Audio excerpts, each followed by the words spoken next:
ചടങ്ങുകളും സദ്യയുമൊക്കെ കഴിഞ്ഞ് യാത്ര ചോദിക്കാൻ നേരം അഭിരാമിയുടെ ഉള്ളൊന്ന് വിങ്ങി. അമ്മയെ തനിച്ചാക്കി പോകുന്നതോർക്കെ അവളിൽ വല്ലാത്ത വേദന വന്നു നിറഞ്ഞു. ഞാൻ പോയി വരട്ടെ അമ്മേ. അത് പറയുമ്പോൾ അവളുടെ തൊണ്ടയിടറി, ചുണ്ടുകൾ വിതുമ്പി. ജാനകി അമ്മ അവളെ പൊടുന്നനെ ഇറുക്കെ പുണർന്നുകൊണ്ട് ഏങ്ങിക്കരയാൻ തുടങ്ങി. എത്രയൊക്കെ പറഞ്ഞാലും പെൺമക്കളെ വിവാഹം കഴിപ്പിച്ച് മറ്റൊരു വീട്ടിലേക്ക് പറഞ്ഞു വിടുമ്പോൾ അമ്മമാർക്കുണ്ടാകുന്ന വേദന അത് ചെറുതല്ല. ഒരു കുഞ്ഞമ്മയുടെ ഉദരത്തിൽ ജന്മം കൊള്ളുന്നതറിയുന്ന ആ നിമിഷം മുതൽ വളർന്നു വലുതായി കല്യാണ വേഷത്തിൽ തൻ്റെ മുന്നിൽ നിൽക്കുന്ന ആ ദിവസം വരെ മക്കളോടുള്ള അമ്മയുടെ കരുതലും സ്നേഹവും അത്രത്തോളമാണ്. അത്രയും നാൾ കരുതലോടെ ചേർത്തു പിടിച്ചിരുന്ന കൈകൾ പെട്ടെന്നൊരു ദിവസം വിട്ടുപോകുമ്പോൾ ഹൃദയം വിങ്ങും പോലൊരു വേദന അവരിൽ പിടിമുറുക്കി. വിട്ടുമാറാൻ കഴിയാതെ ഒരു കൊച്ചു കുഞ്ഞിനെ പോലെ ജാനകിയെ മുറുകെ പിടിച്ചിരുന്ന അഭിരാമിയെ കാണെ ഭാമ അവർക്കടുത്തേക്ക് വന്ന് ജാനകിയോട് യാത്രയും പറഞ്ഞ് അഭിരാമിയെ കൂട്ടി കാറിൻ്റെ അടുത്തേക്ക് വന്നു. അത്രയും നേരം കാറിൽ ചാരി നിന്ന് ഒരു ചെറുപുഞ്ചിരിയുടെ ആ കാഴ്ച നോക്കി നിന്ന സിദ്ധാർത്ഥ് അവൾക്കായി കാറിൻ്റെ ഡോർ തുറന്നു നൽകി. അപ്പോഴും നിറകണ്ണുകളോടെ തന്നെ നോക്കി പുഞ്ചിരിക്കാൻ ശ്രമിക്കുന്ന ജാനകി അമ്മയെ ഒരിക്കൽ കൂടി തിരിഞ്ഞു നോക്കിക്കൊണ്ടവൾ കാറിലേക്ക് കയറി. കാറിൽ ഇരിക്കുമ്പോഴും കണ്ണെടുക്കാതെ അവൾ അമ്മയെ നോക്കിയിരുന്നു.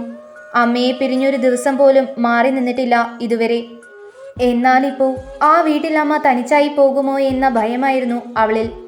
അഭിരാമി കാറിൽ കയറിയതും സിദ്ധാർത്ഥ് കാറിൻ്റെ ഡോർ അടച്ചുകൊണ്ട് ജാനകി അമ്മയുടെ അടുത്തേക്ക് നടന്നു. വളരെ സ്നേഹത്തോടെ അവരുടെ കൈകൾ കവർന്നുകൊണ്ട് അവൻ സംസാരിക്കുമ്പോൾ വിടരുന്ന അമ്മയുടെ മുഖം കാണി അഭിരാമിക്കും തെല്ലൊരാശ്വാസമായി ആ കാഴ്ച. ചുറ്റുപാടിലും താൻ കണ്ട ഭർത്തൃ വീട്ടുകാർക്ക് ഭാര്യ വീട്ടുകാരോടുള്ള പുച്ഛത്തോടെയും രണ്ടെന്ന തരത്തിലുള്ള സമീപനത്തിന് വിപരീതമായി ജാനകി അമ്മയോടുള്ള അവരുടെയൊക്കെ സ്നേഹം തന്നെ അവൾക്ക് ധാരാളമായിരുന്നു. സിദ്ധാർത്ഥിന് പുറകെ ഭാമയും ശേഖറും ജാനകി അമ്മയുടെ അടുത്തേക്ക് ചെന്ന് എന്തൊക്കെയോ സംസാരിക്കുന്നുണ്ട്. ശേഷം അമ്മയോട് യാത്ര പറഞ്ഞ് അവർ പിരിഞ്ഞപ്പോൾ അവിടെ തനിച്ചായി പോയ അമ്മയുടെ മുഖം വീണ്ടും അവളിൽ നോവുണർത്തി. അല്പം മാറി നിന്ന് നിറച്ചിരിയോടെ കൈവീശി കാണിക്കുന്ന അമ്മയെ നോക്കി അവൾ ഒരു കൊച്ചു കുഞ്ഞിനെ പോലെ ഏങ്ങിക്കരഞ്ഞു. കണ്ണിൽ നിന്നും ആ കാഴ്ച മറയുന്നത് വരെ അവൾ നിറകണ്ണുകളോടെ പുറത്തേക്ക് തന്നെ നോക്കിയിരുന്നു. ആ നിമിഷം വിവാഹം എന്ന ചടങ്ങിനോട് പോലും ദേഷ്യം തോന്നിപ്പോയി അവൾക്ക്. പെട്ടെന്നാണ് സിദ്ധാർത്ഥ് അവളെ തോളിലൂടെ കൈയിട്ട് ചേർത്ത് പിടിച്ചത്. അവൾ കരഞ്ഞു കലങ്ങിയ മിഴികളോടെ അവനെ ഒന്ന് നോക്കി. ആ കണ്ണുകൾ ആരോടൊക്കെയോ ഉള്ള പരിഭവവും അമർഷവുമായിരുന്നു ഉണ്ടായിരുന്നത്. എന്തിനാ സിദ്ധുവേട്ട നിങ്ങൾ എൻ്റെ ജീവിതത്തിലേക്ക് കടന്നു വന്നത്? അതുകൊണ്ടല്ലേ എനിക്ക് എൻ്റെ അമ്മയെ തനിച്ചാക്കേണ്ടി വന്നത്? എൻ്റെ അമ്മയ്ക്ക് ഞാനല്ലാതെ ആരുമില്ല ഈ ലോകത്ത്. എൻ്റെ അമ്മയ്ക്ക് സ്വന്തമെന്ന് പറയാൻ ഞാൻ മാത്രമേ ഉള്ളൂ. നിങ്ങൾക്കറിയാവുന്നതല്ലേ എല്ലാം, ഞാൻ പറഞ്ഞതല്ലേ എന്നൊക്കെ അവൻ്റെ മുഖത്ത് നോക്കി ചോദിക്കണമെന്ന് പോലും അവൾക്ക് തോന്നിപ്പോയി. ആമി തൻ്റെ മുഖത്തേക്ക് ഉറ്റുനോക്കി എന്തോ ചിന്തയിൽ ആണ്ടിരിക്കുന്നവളുടെ മാനസിക സംഘർഷം എത്രത്തോളമാണെന്ന് മനസ്സിലാക്കിയവൻ നിറഞ്ഞ സ്നേഹത്തോടെ അതിൽ പരം വാത്സല്യത്തോടെ സിദ്ധാർത്ഥ വിളിക്കുമ്പോൾ അതുവരെ അവനോട് തോന്നിയ ആ കുഞ്ഞ അമർഷം പോലും അലിഞ്ഞില്ലാതാവുന്നത് അവൾ അറിഞ്ഞു. ആ നിമിഷം തന്നെ അവൻ്റെ നെഞ്ചിലേക്ക് വീണവൾ തൻ്റെ മനസ്സിലെ ഭാരങ്ങൾ കണ്ണീരായി ഒഴുക്കി തീർത്തു. പകരം ലഭിച്ചത് ആശ്വാസവാക്കുകളോ കരലാളനങ്ങളോ ആയിരുന്നില്ല, ഒരു നേർത്ത പുഞ്ചിരിയും ചേർത്ത് പിടിക്കലും മാത്രമായിരുന്നു.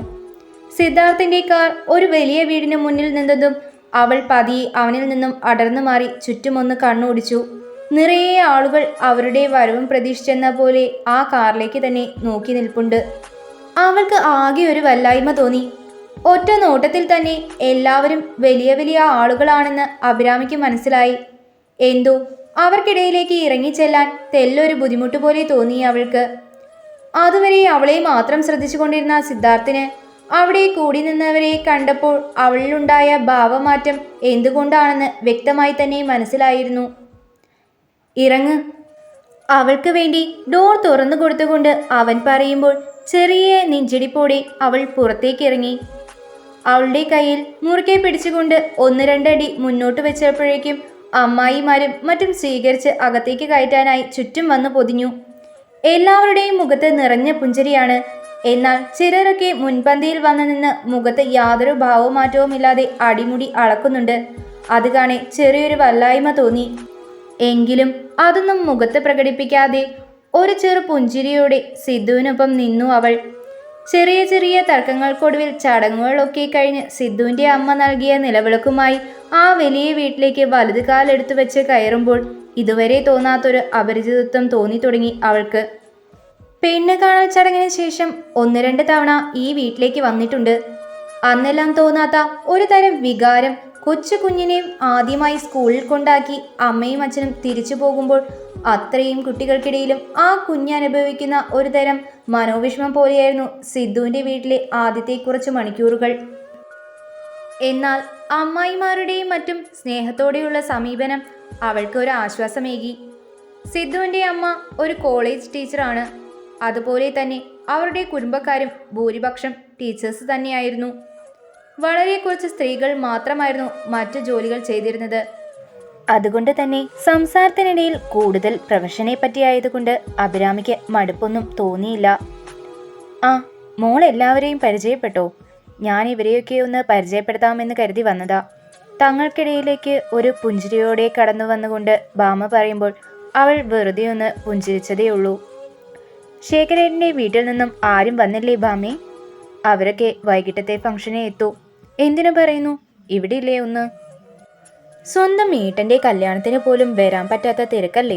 അച്ഛനും മോനും അച്ഛൻ്റെ വീട്ടുകാരും എല്ലാം ഒരു കണക്കാ, അവർ നീരസത്തോടെ പറഞ്ഞു. എൻ്റെ ഭാമേ, നിന്റെ ശേഖരേട്ടൻ കേൾക്കണ്ട. ദേ, നീ കൊച്ചിനെ മുറിയിലേക്ക് കൊണ്ടുപോയിക്കോ. കുറേ നേരമായില്ലേ ഉടുത്തൊരുങ്ങി ഇങ്ങനെ ഇരിക്കുന്നു. മുഖത്ത് നല്ല ക്ഷീണമുണ്ട്. മോളൊന്ന് പോയി ഫ്രഷായി കിടന്നു കുറച്ചു നേരം. ഭാമയുടെ അനിയത്തി പറയുമ്പോൾ അഭിരാമിയുമായി ഭാമ മുകളിലെ സിദ്ധാർത്ഥൻ്റെ മുറിയിലേക്ക് നടന്നിരുന്നു.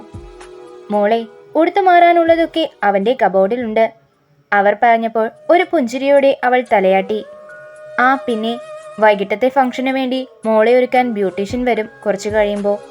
അതിനു മുന്നേ ഒന്ന് ഫ്രഷായി കിടന്നോ. അവർ വരുമ്പോൾ അമ്മ വന്ന് വിളിക്കാം. പോകുന്നതിന് മുമ്പ് അവളോട് അതും പറഞ്ഞ് ഭാമ പുറത്തേക്ക് നടന്നു. ആളും ആരവുമില്ലാതെ വീണ്ടും അഭിരാമി ആ മുറിക്കുള്ളിൽ ഒറ്റപ്പെട്ടു.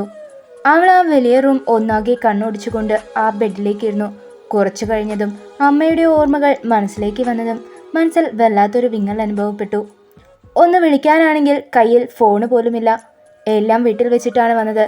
അവൾക്ക് വല്ലാത്ത ദുഃഖം തോന്നിയതും പതിയെ ബെഡിൽ നിന്ന് എഴുന്നേറ്റ് ജനലരികിലേക്ക് നടന്നു. താഴെ ആൾക്കാരുള്ളത് കൊണ്ട് അവൾ മടികൊണ്ട് ജനൽ തുറക്കാൻ തുനിഞ്ഞില്ല. പിന്നെയും കുറച്ചു സമയം അവിടെ നിന്ന് മടുത്തതും താഴെ എന്തൊക്കെയാ നടക്കുന്നതെന്ന് കാണാമല്ലോ എന്ന പ്രതീക്ഷയിൽ ജനൽപാളികൾ മലർക്കെ തുറന്ന അവൾക്ക് മുന്നിൽ കണ്ട കാഴ്ച വിശ്വസിക്കാനായില്ല. പ്രതീക്ഷിച്ച പോലെ ആൾക്കാരെയൊന്നും അവിടെ കാണാൻ കഴിഞ്ഞില്ല. മറിച്ച് ജനലിനോട് ചേർന്ന് തഴച്ചു വളർന്ന മുല്ലച്ചെടിയും പൂക്കളുമാണ് അവൾ അവിടെ കണ്ടത്. ഇഷ്ടായോ? കാതോരം തൻ്റെ പ്രിയപ്പെട്ടവൻ്റെ ചുടുശ്വാസം തട്ടിയതും അഭിരാമി തിരിഞ്ഞു നോക്കാതെ കണ്ണുകൾ മുറുക്കിയടച്ച് പതിഞ്ഞ സ്വരത്തിൽ ഒന്ന് മൂളി. അതെ, ഇവിടെ ഇങ്ങനെ നിന്നാ മതിയോ? ദേ, താഴെ തന്നെ ഒരുക്കാനായി മേക്കപ്പ് ആർട്ടിസ്റ്റൊക്കെ എത്തിക്കഴിഞ്ഞു. ഇത്ര പെട്ടെന്നോ? അവൾ ഒരു മടുപ്പോടെ അവനെ മിഴികൾ ഉയർത്തി നോക്കി. രാവിലെ തൊട്ട് മേക്കപ്പ് മുട്ടുള്ള നിൽപ്പ് കാരണം അവൾ നന്നെ മടുത്തിരുന്നു. ആമിയുടെ മുഖത്തെ ക്ഷീണം കാണി അവനും പാവം തോന്നിപ്പോയി. അവൻ വാത്സല്യത്തോടെ അവളുടെ കുഞ്ഞുമുഖം കയ്യിൽ കോരിയെടുത്ത് നെറ്റിയിൽ പതിയെ ചുണ്ടുകൾ ചേർത്തു. ആമി, മോളെ. അമ്മയാടാ, വാതിൽ തുറന്നേ. പെട്ടെന്ന് ഡോറിൽ തട്ടുകേട്ടതും ഇരുവരും ഒരു ഞെട്ടലോടെ അടർന്നു മാറി. അഭിരാമി നാണത്തോടെ തല താഴ്ത്തി നിന്നു. അപ്പോഴേക്കും അവൻ ചെന്ന് ഡോർ തുറന്നു കൊടുത്തു. അല്ല, നിങ്ങൾ ഇതുവരെ ഫ്രഷ് ആയില്ലേ? ഞാൻ നിന്നോട് എന്ത് പറഞ്ഞിട്ടാ ചെക്ക ഇങ്ങോട്ട് വിട്ടത്? വേഗം പോയി ഫ്രഷ് ആയിക്കേ, സമയം അങ്ങ് പോയി. ചെല്ല്. സിധു, നീ അപ്പറേ മുറിയിൽ പോയി ഫ്രഷ് ആയിക്കോ. അതും പറഞ്ഞ് ഭാമ അഭിരാമിക്ക് ഫംഗ്ഷൻ ഇടാനുള്ള വസ്ത്രം ടേബിൾ വെച്ച് ധൃതി പിടിച്ച് പുറത്തേക്ക് പോയി. ഭാമ പോയതും സിധു വേഗം ചെന്ന് ഡോർ ലോക്ക് ചെയ്ത് ഒരു കള്ളച്ചിരിയോടെ അഭിരാമിക്ക് അടുത്തേക്ക് വന്നു. ആമി. അവൻ്റെ നേർത്ത വശ്യമാർന്ന സ്വരം കേൾക്കെ അവൾ അവനെ ഒന്ന് കൂർപ്പിച്ചു നോക്കി. എന്തേ? ഇടുപ്പിൽ കൈകുത്തി ഒറ്റപ്പെരുകം പൊക്കി അവൾ ചോദിക്കുമ്പോൾ അവൻ്റെ ചുണ്ടിൽ മനോഹരമായൊരു പുഞ്ചിരി വിരിഞ്ഞു. അല്ല, ഏതായാലും ഫ്രഷ് ആവണം. എന്നാ പിന്നെ നമുക്ക് ഒരുമിച്ച് അങ്ങ് ഫ്രഷ് ആയാലോ? അയ്യടാ, പോലീസിൻ്റെ മനസ്സിലിരിപ്പ് കൊള്ളാം. നടക്കില്ല മോനെ പോലീസേ. ആമി, അവൻ ദയനീയതയോടെ വിളിച്ചു. ഒന്ന് പോയേ സിദ്ധുവേട്ടാ, ഇതെന്തൊരു കഷ്ടാ. ഒന്നാമതേ ഇതൊക്കെ തലയിലും കഴുത്തിലും ഇട്ട് എനിക്ക് ശ്വാസം മുട്ടോ. അതിൻ്റെ ഇടയ്ക്ക് അച്ചിക്കൻ്റെ കൊഞ്ചൽ. അതായിരുന്നോ പ്രശ്നം? വന്നേ, ഇവിടെ ഇരിക്കേ. അസ്വസ്ഥതയോടെ അഭിരാമി പറയുമ്പോൾ സിദ്ധു അവളെ പിടിച്ച് കണ്ണാടിക്ക് മുന്നിൽ ഇരുത്തിയിരുന്നു. ശേഷം അവളിലെ ഓരോ ആഭരണങ്ങളായി അവൻ അഴിച്ചു മാറ്റി.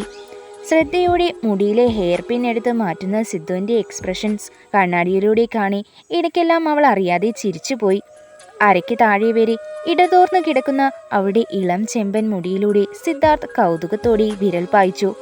അവൻ്റെ വിരലുകൾ അവളുടെ ഓരോ മുടിയിലൂടെ കടന്നു പോകുമ്പോഴും അവളുടെ മിഴികൾ ആലസ്യത്തോടെ കൂമ്പിയടഞ്ഞു. താൻ അണിയിച്ച താലി മാത്രം ധരിച്ച് ഒരിളം പുഞ്ചിരിയുടെ കണ്ണുകൾ അടച്ച് ചെയറിൽ ചാരിയിരിക്കുന്ന ആമിയെ അവൻ കണ്ണുകളെടുക്കാതെ നോക്കി നിന്നുപോയി. ഇനിയും ഈ നിൽപ്പ് തുടർന്നാൽ ശരിയാവില്ല എന്ന് തോന്നിയതും സിദ്ധാർത്ഥ് അവളെ തട്ടി വിളിച്ചു. ചെറുമയക്കത്തിലായിരുന്ന ആമി പെട്ടെന്ന് ഞെട്ടി എഴുന്നേറ്റ് അവനെ ഒന്ന് നോക്കി. അതെ, ഉറക്കം തൂങ്ങിയിരിക്കാതെ വേഗം പോയി കുളിച്ച് ഫ്രഷാവ്, അവരിപ്പോൾ വരും. പെണ്ണിൻ്റെ മട്ടും ഭാവവും കാണി ഇനി ഇവിടെ നിന്നാൽ കൺട്രോൾ പോയി പോകുമെന്ന് തോന്നിയതിനാലാവണം അത്രമാത്രം പറഞ്ഞവൻ വേഗം മുറിക്ക് പുറത്തേക്കിറങ്ങി. അത് കാണി ഒരു പുഞ്ചിരിയോടെ അവളും ബാത്റൂമിലേക്ക് നടന്നു. കുളിച്ച് ഫ്രഷായി വരുമ്പോഴേക്കും മേക്കപ്പ് ആർട്ടിസ്റ്റ് അവിടേക്ക് വന്നിരുന്നു. ഫംഗ്ഷൻ ഇടാൻ സിദ്ധാർത്ഥ ആമിക്ക് വേണ്ടി സെലക്ട് ചെയ്തത് electric blue colour stone work ചെയ്ത അതിമനോഹരമായൊരു ഗൗണായിരുന്നു. സ്വതവേ വെളുത്ത് തുടുത്തിരിക്കുന്ന മുഖമായിരുന്നതിനാൽ ഗ്ലാസ് സ്കിൻ മേക്കപ്പ് കൂടി ചെയ്തപ്പോൾ മുഖം 1000 പൂർണ്ണചന്ദ്രന്മാർ ഉദിച്ചതുപോലെ സുന്ദരിയായിരുന്നു ആമി. എല്ലാം കഴിഞ്ഞതും അവൾ കണ്ണാടിക്ക് മുന്നിൽ വന്നു നിന്ന് അടിമുടിയൊന്ന് നോക്കി. അവൾക്ക് സ്വയം തൻ്റെ മുഖത്തു നിന്ന് കണ്ണെടുക്കാൻ തോന്നിയില്ല. അത്രയ്ക്ക് സുന്ദരമായി തോന്നി ആമിക്ക് അവളെ. എന്നാൽ ഇതൊന്നും കാണാൻ തൻ്റെ അമ്മ കൂടെ ഇല്ലല്ലോ എന്നോർത്തതും അവൾക്ക് എന്തെന്നില്ലാത്ത ദുഃഖം തോന്നി. പുതിയതായി ഒരു ചുരിദാറെങ്കിലും മേടിച്ചാൽ 10 വട്ടമെങ്കിലും അമ്മയെ ഇട്ട് കാണിക്കുന്ന ആളായിരുന്നു ആമി. എന്നാൽ ഇപ്പോൾ അങ്ങനെ അമ്മയുമൊത്തുള്ള ഓർമ്മയിൽ മുഴുകിയിരിക്കുമ്പോഴാണ് പെട്ടെന്ന് ഡോറിൽ ആരോ നോക്ക് ചെയ്യുന്നത് അവൾ കേട്ടത്. തന്നെ വിളിക്കാൻ അമ്മ വന്നതാവുമെന്നോർത്തവൾ ഡോർ തുറന്നു മുന്നിൽ കോട്ടും സൂട്ടും ഇട്ട് നിൽക്കുന്നവനെ കാണി അവൾ മിഴിഞ്ഞ കണ്ണാലെ അവനെ നോക്കി നിന്നുപോയി. ഉള്ളിൽ ബ്ലാക്ക് ഷർട്ടും നേവി ബ്ലൂ ബ്ലേസറും അതേ കളർ പാൻറ്റുമാണ് അവൻ്റെ വേഷം. അതിൽ അവനെ കാണാൻ വല്ലാത്തൊരു ഭംഗിയായിരുന്നു. അതേസമയം സിദ്ധുവും അവളെ തന്നെ നോക്കി കാണുകയായിരുന്നു. ആദ്യമായിട്ടാണ് അവളെ മേക്കപ്പിൽ കാണുന്നത്. എന്നും സാരിയും ചുരിദാറും മാത്രമിട്ട് കാണുന്നിടത്ത് തികച്ചും മോഡേൺ രീതിയിലുള്ള ഗൗൺ അവളുടെ സൗന്ദര്യത്തെ എടുത്തു കാണിക്കുന്നതായിരുന്നു. മക്കളെ, നിങ്ങൾ ഇവിടെ നിൽക്കുവാണോ? താഴേക്ക് വായോ. അവരെ അന്വേഷിച്ചു വന്ന ഭാമിയുടെ ശബ്ദം കേട്ടാണ് ഇരുവരും സ്വബോധത്തിലേക്ക് വന്നത്. ആമി ഒരു ചമ്മലോടി അവൻ്റെ മുഖത്ത് നോക്കാതെ നിന്ന് പരുങ്ങുന്നത് കണ്ട് സിദ്ധാർത്ഥ് ഒരു കള്ളച്ചിരിയോടെ അവളുടെ ഇടുപ്പിലൂടെ കൈയിട്ട് അവളെ തന്നോട് വലിച്ചടുപ്പിച്ചു. ഒരു ഞെട്ടലോടെ അവൾ അവൻ്റെ മുഖത്തേക്ക് നോക്കുമ്പോൾ സിദ്ധാർത്ഥ് കീഴ്ചുണ്ട് കടിച്ചു പിടിച്ച് കണ്ണുകൾ ചിമ്മിക്കാണിച്ചു. You looks absolutely stunning. I can stop looking at you Aami. പതിഞ്ഞ സ്വരത്തിൽ വശ്യമായ രീതിയിൽ അവൻ പറയുമ്പോൾ അവളുടെ ചുണ്ടിലും ഒരു ചിരി മിന്നി. പോയാലോ? അവൻ ചോദിക്കുമ്പോൾ അവളൊരു ചിരിയോടെ സമ്മതം അറിയിച്ചു. വളരെ മനോഹരമായി അലങ്കരിച്ചിരിക്കുന്ന സ്റ്റേജിലേക്ക് അവനോടൊപ്പം കയറുമ്പോൾ അവൾ ചുറ്റുമൊന്ന് കണ്ണോടിച്ചു. VIP ഗസ്റ്റുകൾ ഒരുപാടുണ്ടെന്ന് ഒറ്റനോട്ടത്തിൽ തന്നെ അവൾക്ക് മനസ്സിലായി. അപ്പോഴാണ് ഭാമയ്ക്കും ശേഖറിനൊപ്പം ഒരു ചെറുപ്പക്കാരൻ്റെ കൈയും പിടിച്ച് സ്റ്റേജിലേക്ക് വീഴുന്ന തൻ്റെ അമ്മയെ അവൾ കണ്ടത്. അഭിരാമിക്ക് തൻ്റെ കണ്ണുകളെ വിശ്വസിക്കാനായില്ല. അവൾ നിറമിഴികളോടെ സിദ്ധാർത്ഥിനെ നോക്കി. അവിടെ ഒരു കള്ളച്ചിരിയോടെ അവരെ നോക്കി നിൽക്കുകയായിരുന്നു അവൻ. സിദ്ധുവേട്ടാ, പതിഞ്ഞ സ്വരത്തിൽ അവൾ വിളിച്ചതും എന്തെന്ന രീതിയിൽ അവളെ നോക്കി. അതമ്മ ഇവിടെ. അതമ്മ തന്നെ. നമ്മുടെ അമ്മ നമ്മുടെ കൂടെ അല്ലാതെ പിന്നെ എവിടെ പോവാനാ? അവൻ പറയുമ്പോൾ അവൾ അവനെ വിശ്വാസം വരാതെ നോക്കിപ്പോയി. എന്താടോ ഈ കണ്ണൊക്കെ നിറഞ്ഞിരിക്കുന്നേ? അതെ, താൻ അതൊന്നും ഓർത്ത് വിഷമിക്കണ്ട. ജാനകി അമ്മ ഇന്ന് തൊട്ട് നമ്മുടെ കൂടെ കാണും, കേട്ടല്ലോ. ഇനി കരച്ചിലും പിഴിച്ചിലും ഒന്നും വേണ്ട. ആ കണ്ണുകൾ തുടച്ചേ. സിദ്ധാർത്ഥ് പറയുമ്പോൾ ആമി സന്തോഷം കൊണ്ട് അവൻ്റെ കൈകൾ മുറുക്കെ പിടിച്ചിരുന്നു.